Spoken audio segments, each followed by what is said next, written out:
Alright, we're talking a little bit here about knife sharpening, knife maintenance, right?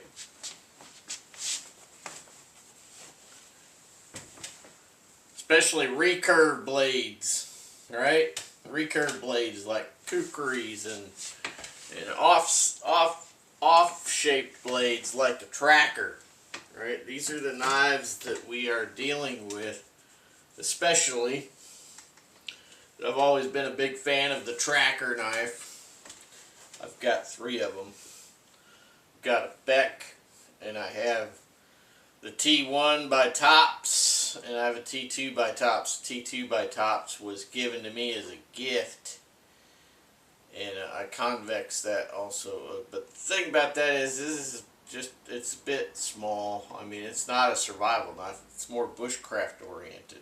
If you don't know the difference between bushcraft and survival, you should watch some of my videos. And we talk about bushcraft and survival. It's two different things that are closely linked. So anyway, let's get back to these knives. Now, people said, how do you sharpen that knife? You know, I have been addressing that question for 11 years now. And I have made videos over and over and over, and some people I've taught in person at knife, might go to a knife show and, teach them in person there, whatnot. Or if I got a friend and they want to learn, I could teach them in person. But the thing is that you got to get this stuff down, and you got to share it with people. Nobody needs to be carrying a bunch of rocks in their pants pockets, okay? Their trousers pocket, right? Nothing in your trouser pocket. No, not a bunch of stones. You don't need to be packing, 10 pounds of sharpening stones or any of that noise. Especially if you got a recurved blade, like a kukri, right? Forget the stones. Lansky made rounded stones after they watched me, okay? They got their idea for their rounded stones for their Lansky sharpening kit from watching my videos about recurves, dealing with recurved blades. Okay. Now, I was talking about my paddle strop. This particular paddle strop is my invention to deal with recurved blades. It's rounded, and as you can see, it's only lashed at one end. So this end over here flares out, and it's flexible, okay? The edges are flexible so that it can deal with the curvature of the blade, right? So it will wrap to the curvature of the blade as I use it, okay? I talked about this in the last video, how it's made and so forth. I talked about all the little details. So if you want to know about this, go watch the last video if you didn't. Right. You'll hear me talk about sheaths a little bit too. So right here I've got a couple of different ones, alright? Because I make different ones. Sometimes I'll make a brand new one and I'll say, okay, I'm gonna want this for around the house, because if I'm making up, if I'm working on some edges of some knives, then I'll make up specific ones with like some harsh grit belts, okay, to do the initial knockoff and start that formation of the apple seed edge on the knife, okay. I'll go like 400 or heavier grit, all right, and then about 500 strops per side. You know, you start seeing that come about. And then you want to start, you know,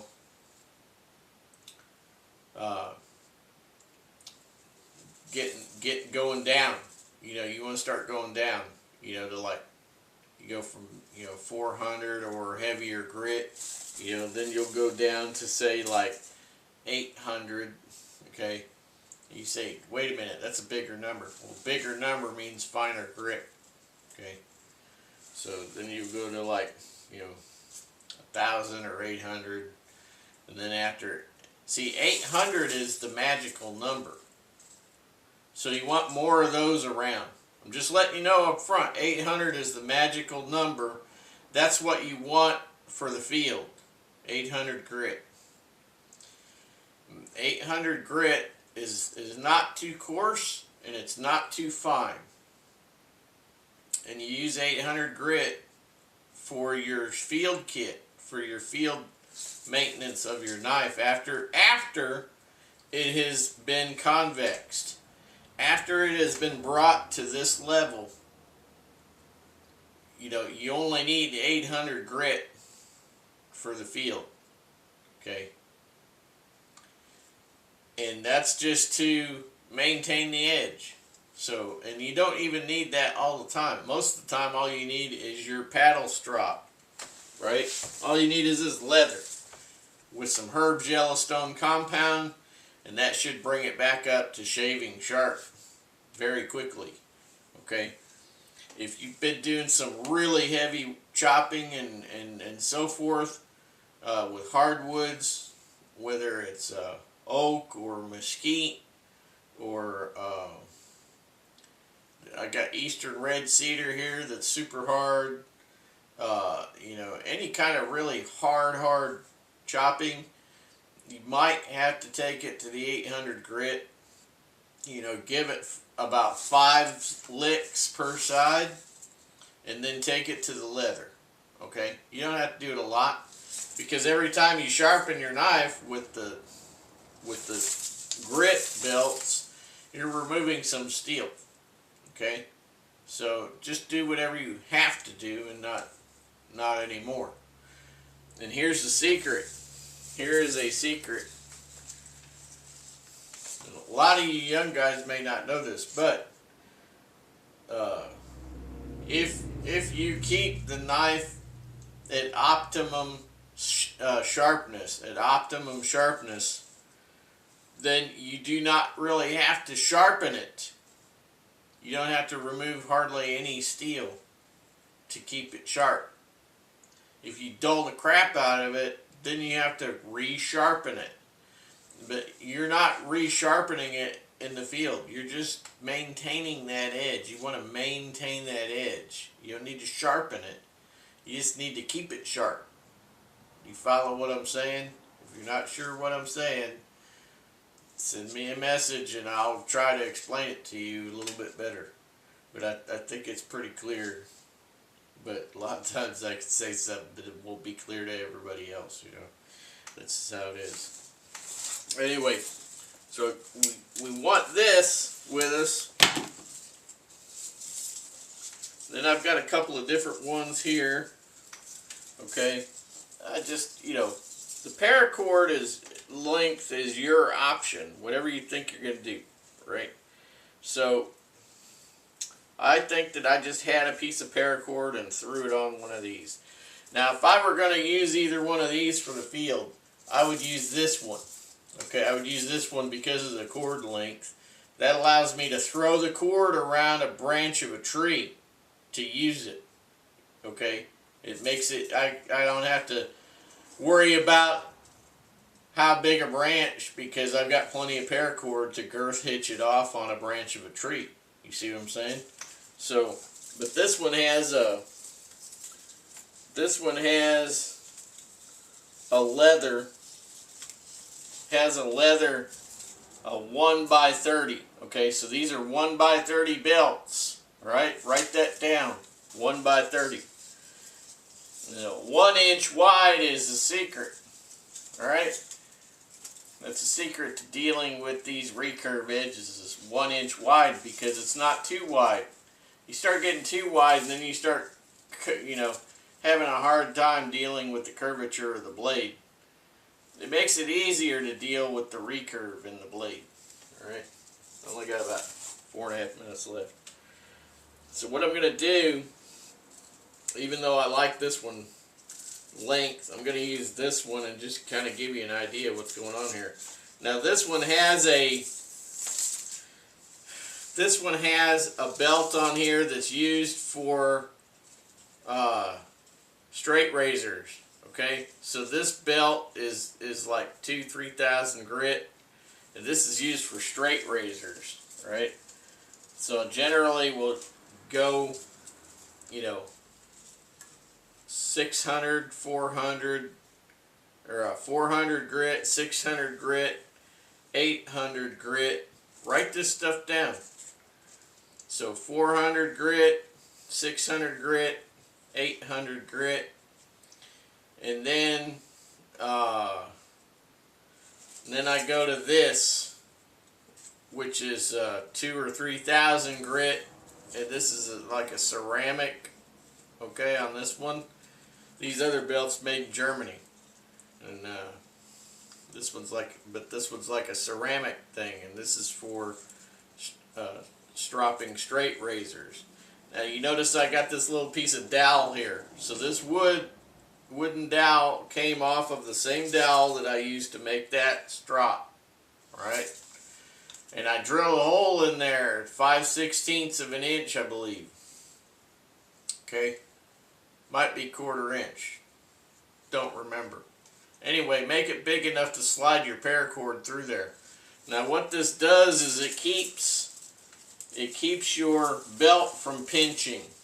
Okay? Keeps that end of that belt from pinching when it's under pressure from you pulling on it to use it. Alright? Now, I'm going to just show you here quickly. I'm going to throw this around this banister here. I'm going to use this leather one because this knife's already very sharp. So normally I'd girth hitch this around a tree. Okay? And then I throw my extra belts over there out of the way. Now what I'm going to do is I'm going to take that dowel and I put that dowel right there. So you see the dowel's there, it keeps that end from pinching. See? Now I take my finger. Just happens to be about the same size as that dowel, right? So I'm just going to pull that like that, and then I'm only using the weight of the knife. I'm not pushing. Let the weight of the knife, right? Do it so many times, however many you like. Turn it over.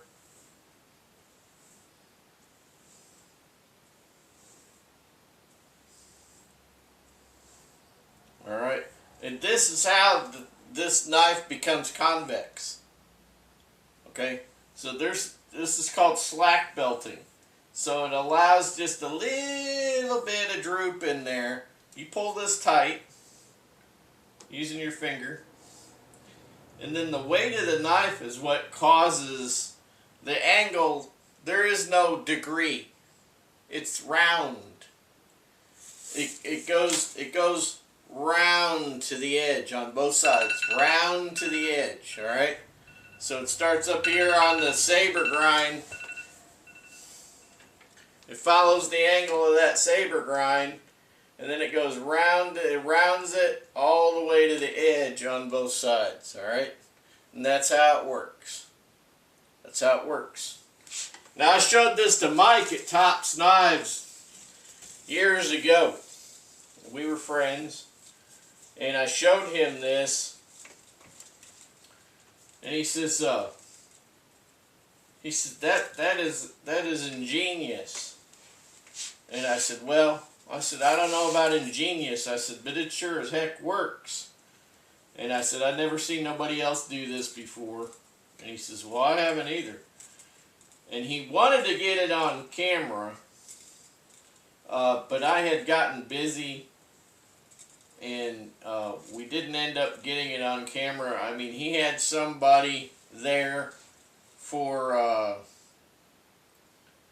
from some knife magazine or something like that. And but anyway, I got busy doing some stuff, and we never ended up getting it on camera, which was kind of a shame. But now you're seeing it here.